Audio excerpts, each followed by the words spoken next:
Viewers, we are getting used to Rahul Gandhi's soliloquies on the situation back home, as they say, when he travels to foreign countries. There's something about the air in these distant lands that brings out the thinker in the Congress sign. Perhaps it's the lack of pollution that allows for clear-headed reflection. And so Rahul Gandhi has obliged us once again. And why not? After all, even his mentor, Sam Pitroda, the chief of the Overseas Congress, who puts on these foreign junkets for his favorite protege, says that Rahul is not a pappu.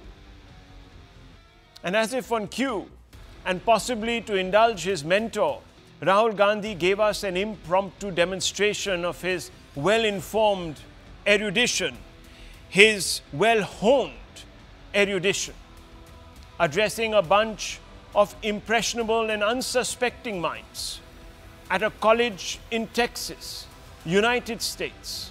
Rahul reminded us that India was a union of states, much like the United States of America, and therefore, no one allegedly overbearing entity like, for instance, the RSS and the BJP under Modi could impose a singular dogma upon us all. Then, turning metaphysical, the leader of opposition held forth on the term Devta and what it means to him. The audience politely clapped, which gave Rahul Gandhi the confidence to expand on economics, especially global macroeconomics, a subject that he often regards as a strong suit. Quote, the West, unquote, Rahul proclaimed, has an employment problem. India has an employment problem, but many countries in the world don't have an employment problem. China certainly doesn't have an employment problem. Vietnam doesn't have an employment problem. The act of production creates jobs, Rahul Gandhi says. What we do, what the Americans do, what the West does, is we organize consumption.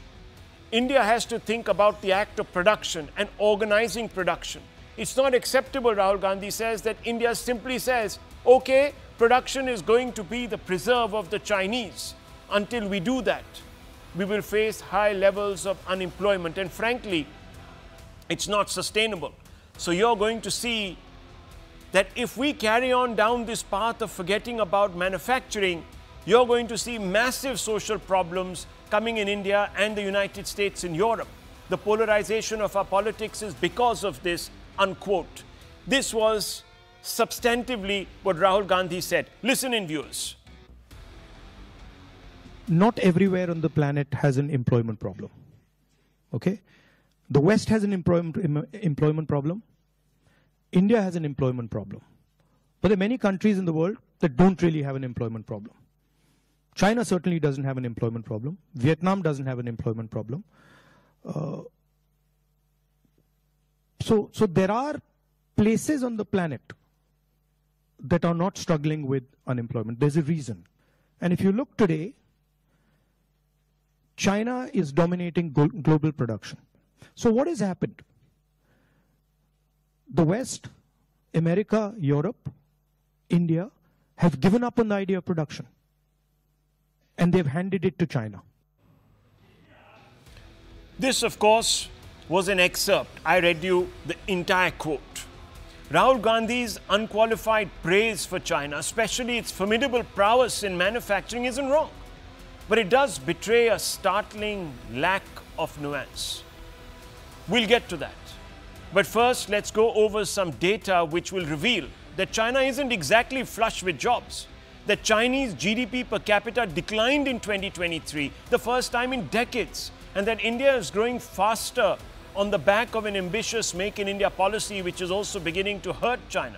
For instance, it is under the NDA that the US has replaced China as India's top goods trade partner. Let's look at some of the hard facts. They're going to come up straight on your screens. Let's look at unemployment in the critical 15 to 24 age group. Viewers, China in 2018, the unemployment stood at 9.7%. India at 25.9%. India is that blue line you can see on the extreme left, starts really up there, 25%, 26% unemployment in that age category of 15-24. China was almost 10%. Big gap, big 15% gap. In 2019, viewers, China is at 10%, India is at 22.9%. So you can see it's coming down, the lines are getting closer. By 2023, China is at 15.7% and India is at 15.8%. At the very end, viewers, the lines have merged. We've come together. We are now together. So, there's the same level of unemployment in India as there is in China, at least in this one category. Let's have a look at the second hard fact. China's share in India's imports. In 2021, it was 16.53%. In 21-22, it was 15.43%. It's all coming down, as you can see. 14.76%, 22-23. And now, April-June, it's 14.73% and it could go lower. Remember, this is only one quarter, April to June. Here's another hard fact. India is growing faster. 2018, India was 6.5%. There you can see the Chinese line, the Chinese worm, so to speak. China is 6.7%. India overtook China. And now it is a shade above China. China is at 5.2%, India is at 7.6%. While these figures reveal that India is clawing back, our country will find it very difficult to recreate the very favorable business environment that China offers to global business. For such an informed mind like Rahul Gandhi's, it is surprising that the Congress scion omitted that China's stupendous growth is on the back of a reform model that can only be rolled out on the point of a gun. Not only has China's economic model scarred it physically, but it has also broken the backs of many of its citizens, especially its poorest, a class of people in India who Rahul Gandhi looks out for with singular focus. And once again, I'm going to give you the hard facts, viewers. Let's look at land acquisition. China's government forcibly acquired land from farmers at below market rates. Villages included. Land acquired for SEZs, often without fair compensation or relocation support. Since 1950s, 70 million people involuntarily relocated for setting up SEZs. In India, viewers, you try to pluck a hair from someone's head and you'll be relocated. Governments in China would lease land to developers and factories for extended periods, up to 70 years, effectively handing control of the land to developers. Another hard fact, punitive labor code, low basic wages and infamous 996, which is a 9 a.m. to 9 p.m. into 6 days work week. Dispatch workers denied the right to rest, lack access to social benefits and face increasing vulnerability to wage theft. Illegal use of student interns who are required to work overtime unrelated to their area of study. Workplace bullying and verbal abuse by line leaders without recourse to labor courts. Discrimination in recruitment, especially based on age and ethnicity. Suppression of labor unions and collective bargaining. This is the condition of workers there. Here's another hard fact. Environmental regulations relaxed or ignored. Environmental standards allowing factories to dump untreated waste and emissions. Ignore pollution controls. Use banned or hazardous materials. Viewers, if you remember, the Congress party had a real problem. When its own government, the UPA government, tried to take over tribal land, it was the likes of Rahul Gandhi and Jairam Ramesh who protested against their own UPA government back then. Intellectual property right. Protection. China fails to enforce IP rights, allowing for rampant counterfeiting and piracy. This is not going to wash in India, viewers. We are obliged to uphold the international law, rules, and the expectations of our trading partners.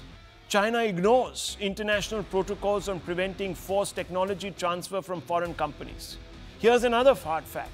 Unfair trade practices artificially depresses value of the yuan to provide an edge for its exports against similar goods produced by competitors. Here, viewers, if our currency starts flagging, there is a political outcry.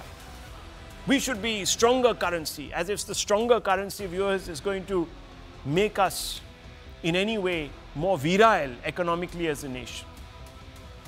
The Chinese, they provide hidden subsidies and tax breaks to exporters in violation of WTO rules, viewers. We can't be doing that. Falsifying product quality and safety certifications to gain access to international markets, misreporting trade data to evade international trade agreements and regulations. India, on the other hand, viewers, is a messy democracy. Many of the your way or the highway reforms undertaken by totalizing Chinese leaders simply wouldn't fly in this country. Just ask Rahul Gandhi.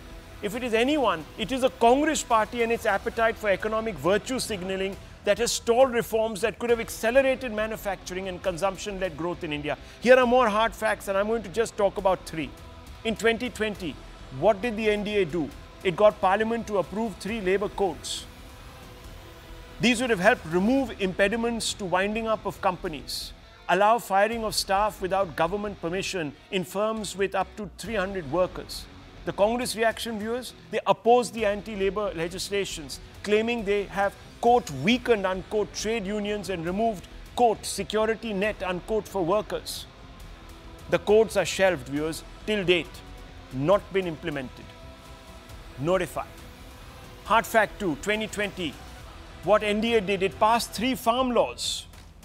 The laws would have helped increase market access and price for farmers, reduced transaction cost and middlemen, encouraged private investment and technological adoption, enhanced farmers' bargaining power, doubled perhaps, maybe even tripled their incomes. The Congress reaction was large corporations will exploit farmers, especially small farmers. Most of these promises that were being pushed through these 3 farm laws, viewers, the Congress had actually made in its own manifesto, but it did a U-turn. Hard fact 3, 2015, what NDA did, introduced land acquisition bill. The law would have helped faster project implementation for infra and industrial projects, reduced the number of approvals, making it easier to acquire land parcels, increased compensation for landowners, but it also reduced consent requirements, which was a problem. We could have got around that problem. The Congress reaction was the saw bill as pro-corporate and anti-farmer, leading to widespread protests and opposition. Viewers, Rahul Gandhi will be well advised to practice what he so injudiciously preaches to others, especially his opponents in government. If he really wants India to start, quote, thinking about the act of production, unquote, in his words, perhaps he could take his foot off the brakes that he's applied to Modi's ambitious reforms agenda. Think about that, viewers. I gave you this long preamble so that you would understand the story. Yes, Rahul is no pappu, viewers. But nuance is something that he must adopt in the manner in which he speaks, he preaches, he sermonizes. Let's open this up, viewers. Sanju Verma, National Spokesperson, the BJP, Anand Ranganathan. Dr. Ranganathan here with us also. There is also, of course, P.K. Basu, senior economist, who once challenged Rahul Gandhi in Singapore when he was making similar economic homilies. There is also, of course, Tehseen Poonawalla. Viewers, I've set this debate up. Let's get to the experts. Let's not waste too much time. Let me first bring in suspense here. Dr. Ranganathan, let me bring you in. Dr. Ranganathan, you've excelled yourself in having a bit of a laugh at Rahul Gandhi's expense. He's no pappu, so stop calling him that. Mr. Pitroda is watching you closely. No, Rahul, good evening, Rahul. Your namesake is pure and perfect, particularly unique. Now you can make an acronym out of that.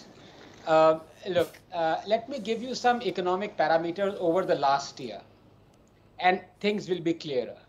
Monthly GST collections are the highest ever at 2.1 lakh crores.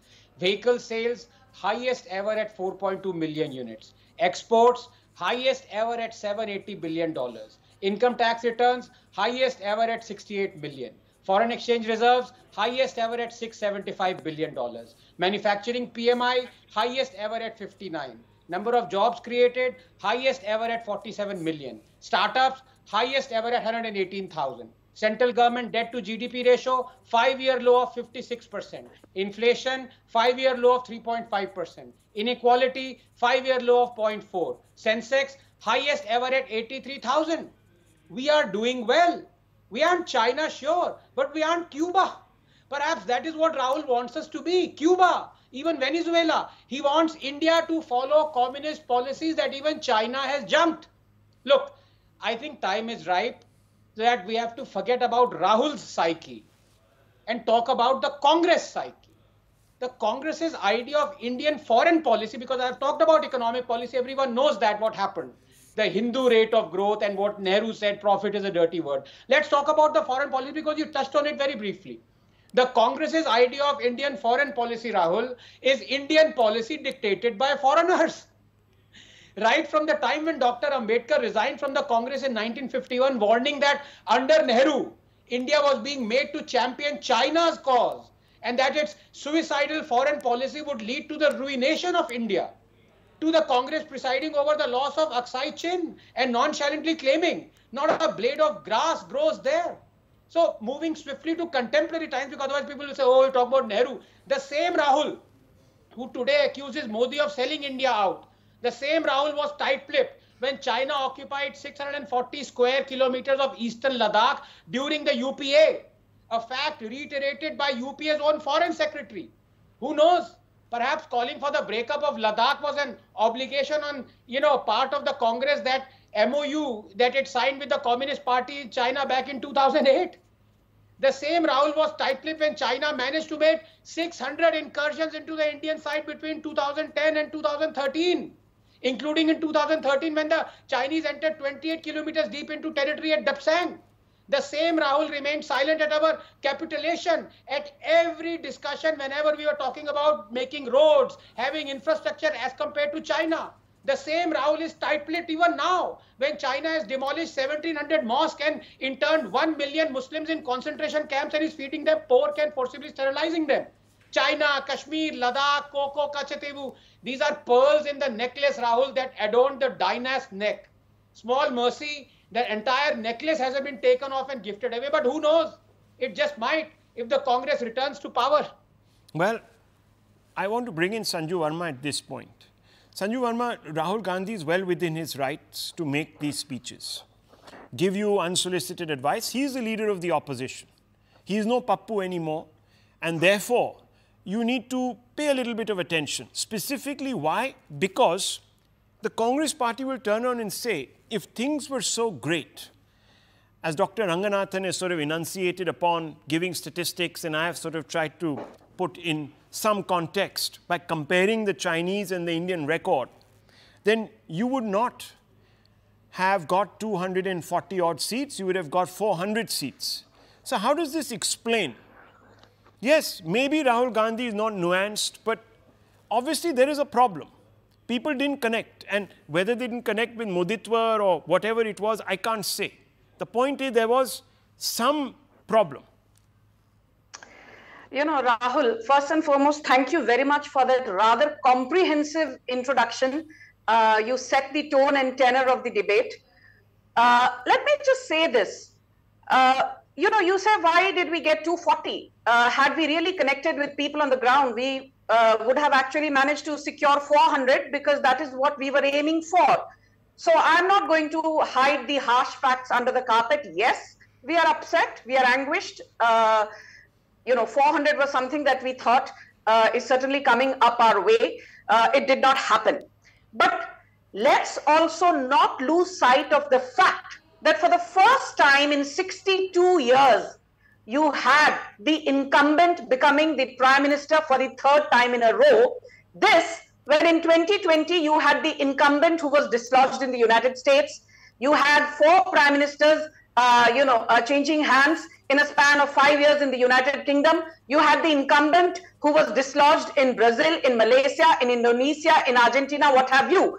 Amidst geopolitical chaos, for Prime Minister Narendra Modi to come back romping home for the third time in a row, I think that's a class act. And for all of Rahul Gandhi's big bhashan abroad and at Cambridge, let's not lose sight of the fact, Rahul, unfortunately your namesake, for the third Lok Sabha elections running, the Congress was reduced to less than 100 seats. Yes, they managed to increase their tally from 44 in 2014 to 99 or 98, what have you, in 2024, but that's still not 100 seats. Now let me come to the main point. The main point is this, and I think very, very quickly, Mr. Ranganathan has given a whole lot of data, but I will come to the crux and the nub of the issue. Rahul Gandhi said that, China to aisi hai, China mein unemployment nahi hai, China is a production czar, China is a manufacturing giant, blah, blah, blah, blah, blah. These are numbers in just 20 seconds. These are the average numbers of the last 3 years for China and the comparable figure for India. I come with homework, especially on your show, because you do a lot of homework yourself. Average GDP growth of China in the last 3 years between 3.5% to 4%. In the case of India, it is 8.36%. Manufacturing growth, China 2.2%. India between 6.5% to 7%. Gross fixed capital formation growing at the rate of 1.9% in China, growing at the rate of 19.8% in India. Agriculture growth either plus or minus 0.1% in China. In India, growing at an average of 4.5%. Mining growth, again, minus 0.1% in China, growing at the rate of between 15 to 20% in India. Services growth, 3% in China, between 8.5 to 8.7% in India. Construction, which is the biggest industry, accounting for 25% of China's GDP, is today degrowing, minus 20%, down 55% from the peak. India's construction industry is growing at an average of 12 to 14% per annum. So I have given you comparable statistics, and these can be verified. These are not numbers that Sanju Verma is doffing off her hat. But the most important thing is this. We did not, even at the height of 2 black swan events, one the COVID pandemic and one the Russia-Ukraine conflict, we did not see any banking giant collapsing in India. And I think that's a huge credit to Narendra Modi. We had 3 big collapses in China. One, Evergrande, the biggest real estate giant, one of the biggest in the world. It applied for liquidation. Second, the biggest cement company in China and one of the biggest in the world, Tianrui Group, filed for bankruptcy. And the third is the Zhongzi, ZHONG, ZHI. The Zhongzi enterprise, one of the largest shadow banking giants in China, filed for liquidation and bankruptcy. In India, State Bank of India has posted more profit in the last 4 years than it posted in the previous 45 years. So look at the stark difference. And last but not the least, I'm sure you will appreciate this, and Mr. P.K. Basu will take cognizance of this. 10 seconds. China's weightage in the MSCI index, which is followed by every goddamn foreign investor, is down from 25.1 to 24.5%. India's weightage in the MSCI has been increased from 18% to 20% latest 6 days back. Okay. Tehseen Poonawalla and P.K. Basu. Let me bring both of you in. Let me just bring in Tehseen Poonawalla. So there's let the gentleman no, the it's BJP okay. supporter go first. I'll counter everyone in the end. No, 1 second. Now we're not now 1 second. Please don't Tehseen, look, if you don't have anything to say, then don't make these personal jibes. BJP spokesperson, pro BJP supporter, this, that. That's not right. No, that's not right. You are as much. Take me to court. No, 1 second. I am a Congress spokesperson. No, I don't masquerade as an economist. Let's not reduce this. I don't masquerade as an economist. Let's not reduce this. I don't masquerade as an economist. Neither is P.K. Basu masquerading as anybody, and that's not right. Please, let's keep this civil. Why is he guilty? I didn't take him. Okay, look, viewers. Let him go first. It's obvious that Tehseen Poonawalla doesn't really have a response, substantive response to my question. Oh, I do. Okay, so let me ask you then, and please answer it. Don't take pot shots at others. They haven't taken a pot shot at you. So let me ask you, Dr. Ranganathan said he feared what would happen if the Congress came to power. And the Congress hasn't come to power. It didn't win. It didn't win. 3 times you have tried to dislodge Modi by suggesting that he's taking us to damnation and ruin. economic destitution, you didn't win. That's the point that Sanju Verma has made. If he was so hopelessly off, the Congress would be the prime pick of the public. Rahul Gandhi would have been in the Prime Minister's chair, swiveling in it and implementing strategies to perhaps destroy and beat China at its own game. But clearly the public didn't give you that vote. Maybe they saw through your Ponzi economics, which is really about virtue signaling. It's about actually acting against the interests of the farmers, of laborers, of business, of anyone who wants to actually build an economy here. And it's clear, because of your U-turns, you were punished. Otherwise, you would have been in power. So what is this drama all about? Why aren't you in power? Why did you do all the U-turns that could have taken us past China? Rahul Gandhi is advocating this great developmental model, production model, but he's hobbled it through his politics. So from what I understood so far on your debate, is the leader of opposition in the United States of America argues for India to become a manufacturing hub. What I understood from your debate is we are mocking him for saying India should be the manufacturing hub of the world. That China plus one policy, which Vietnam and Mexico are benefiting from.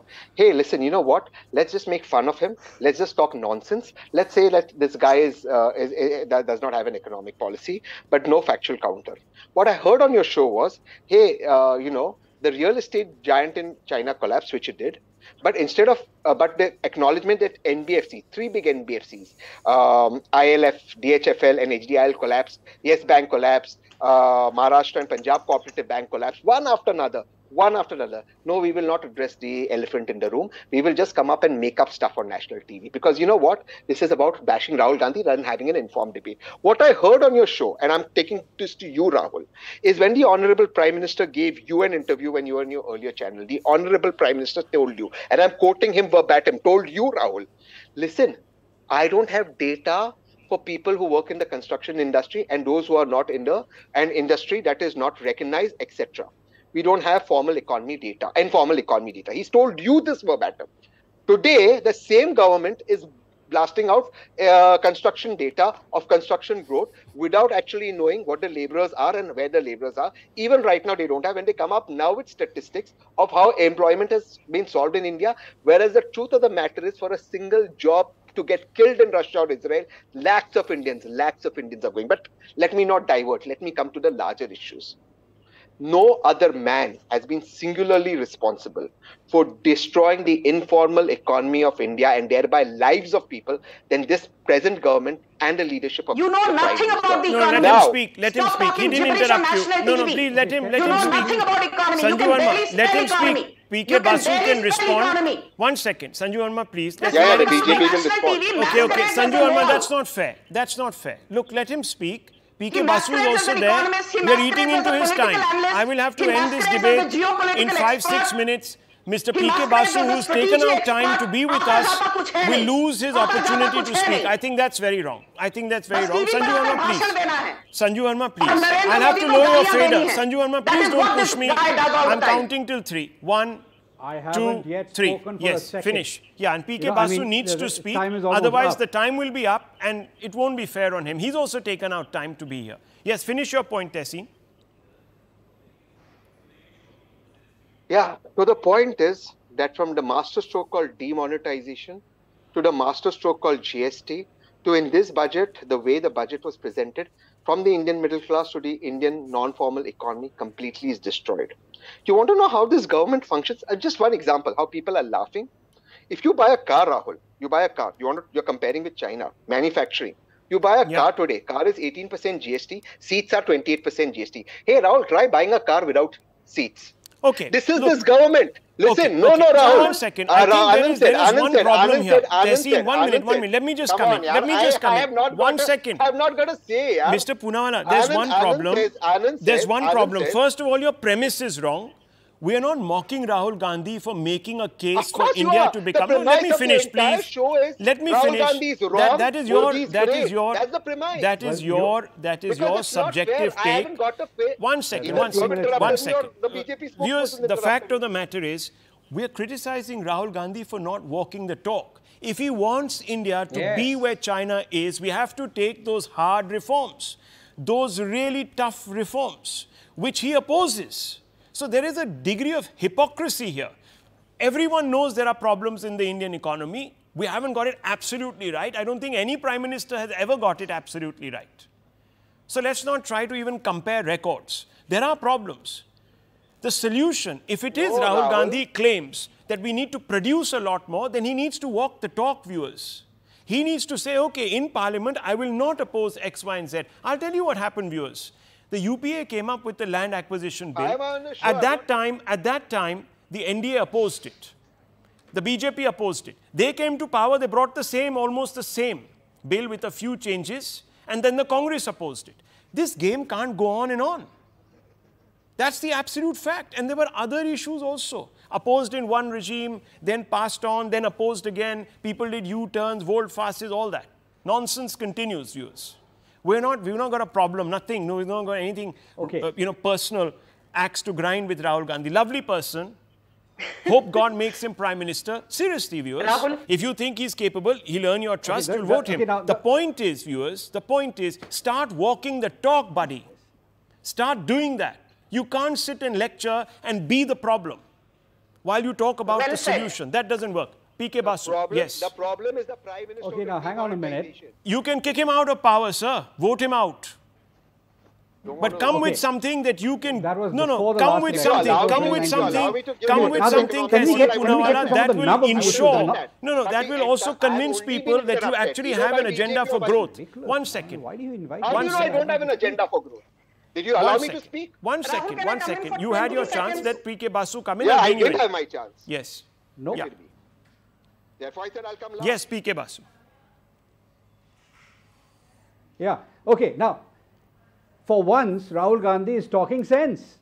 Of course, we need to be a manufacturing power.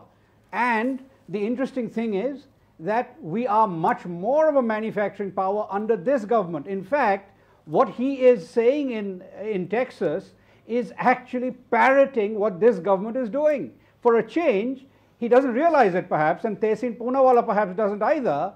But the fact is that this is this government's policy to basically focus on manufacturing and to succeed with manufacturing. Let me just point out that in the last 3 years, of the 10 largest steel producers in the world, India is the second largest.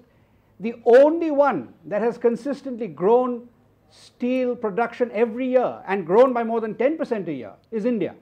The only one in the world that has grown electronics exports at over 25% a year for 5 of the last 6 years is India. So these are areas. Now steel, aluminium, cement, India is the second biggest producer in the world. Cars, India is now the 4th or sometimes 5th, but largely 4th biggest producer in the world. So we are already emerging as a manufacturing power. I think what there needs to be a much greater focus on is on labor-intensive manufacturing. We also need to not miss the boat on labor-intensive manufacturing, and every government to this day has missed that boat. We need to get onto that boat. Now, with regard to China, the simple fact is the China model is not replicable elsewhere. It has resulted in massive overcapacity in every aspect of industry. In every industry, China has had overcapacity for 15 years, and now that overcapacity in China has become globalized because they've grown that capacity so rapidly without considering whether it's profitable or not, that they now have a huge problem, not only of real estate overcapacity, but of industrial overcapacity in steel, in semiconductors, in aluminium, in every industry that you look at. They've got massive overcapacity. In cars, they are massive overcapacities, particularly in internal combustion engine cars. Yeah. So they have a significant problem. It is not a model that we should try to replicate. Okay. What we have is a democratic model. If you want to pursue a democratic approach, there's Japan, there's South Korea, there's Taiwan, who we could work closely with and develop that approach, which is much more egalitarian. Ironically, much more egalitarian is the approach of Japan, Korea, and Taiwan. Right. And it has given them a complete success story. So well, if we want to look at examples, they yes. are not communist countries like China and Vietnam. There are proper democracies that are much more prosperous. Okay, much more China prosperous. Now, Japan, viewers, Korea, and Taiwan. Those are the ones that we should be I need to move on. There's a very important subject that we need to touch upon apart from this. Rahul Gandhi is making a point. All we're saying is, please walk the talk. We all want more jobs. We want big industry. We want to ensure we become the manufacturing hub of the world and not China. We're all trying to move towards that, but we need to still do those big reforms. You read The Economist, they'll tell you so, that Modi is not reforming fast enough. Well, he has to go through parliament to push a reform. And if there's going to be no support for it, especially now, when he doesn't have a majority, those reforms are not going to happen.